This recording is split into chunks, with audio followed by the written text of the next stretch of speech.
নমস্কার বন্ধুরা, বেঙ্গলি কুকিংয়ে তোমাদের সবাইকে স্বাগত। আজকের আমাদের রেসিপি একটু অন্যরকম। বাড়িতে আমরা সয়াবিন ও ডিম তো সবাই আলাদা আলাদাভাবেই রান্না করে খাই।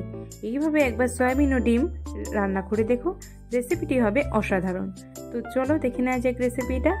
তো তার জন্য প্রথমে আমরা ডিম ও আলুটাকে সিদ্ধ করে নিয়েছিলাম। এরপর কড়াইতে সর্ষের তেল দিয়ে ডিমটাকে আমরা খুব ভালোভাবে লাল লাল করে ভেজে তুলে নিয়েছিলাম। এইভাবেই আমরা ডিমগুলোকে ভালোভাবে লাল লাল করে ভেজে তুলে নিয়েছিলাম। এরপর আমরা সিদ্ধ করে রাখা আলুটাকেও হালকা লাল লাল করে ভেজে তুলে নেব।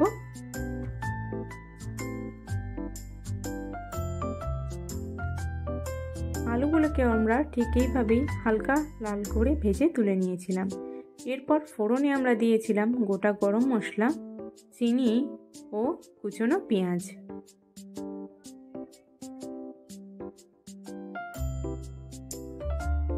এরপর দেওয়া হয়েছিল আদা ও রসুনের পেস্ট। এই সব কিছুকে খুব ভালোভাবে নাড়াচাড়া করে নেওয়া হলো। এরপর দিয়েছিলাম টমেটো কেচাপ, পরিমাণ মতো লবণ, হলুদ গুঁড়ো, লঙ্কার গুঁড়ো ও রেড মির্চি পাউডার। এই সব কিছুকে আমরা খুব ভালোভাবে মিশিয়ে নেব। এরপর দিয়েছিলাম সামান্য পরিমাণে জল। এরপর দিয়ে দিলাম সয়াবিনটাকে দিয়ে আমরা একটু নাড়াচাড়া করে কষিয়ে নিয়েছিলাম। এরপর আমরা দিয়েছিলাম ধনে গুঁড়ো।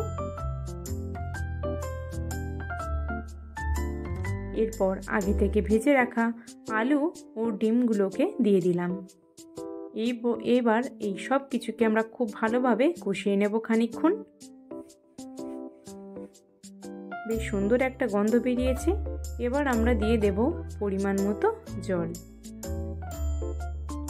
জলটা দিয়ে খানিকক্ষণ ফুটতে দিতে হবে।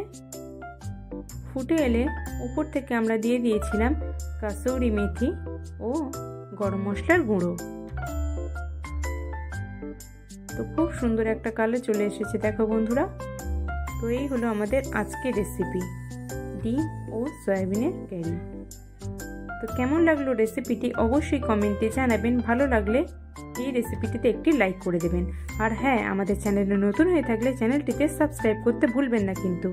কেমন লাগলো অবশ্যই কিন্তু কমেন্টে জানাবেন সয়াবিন ও ডিমের রেসিপি।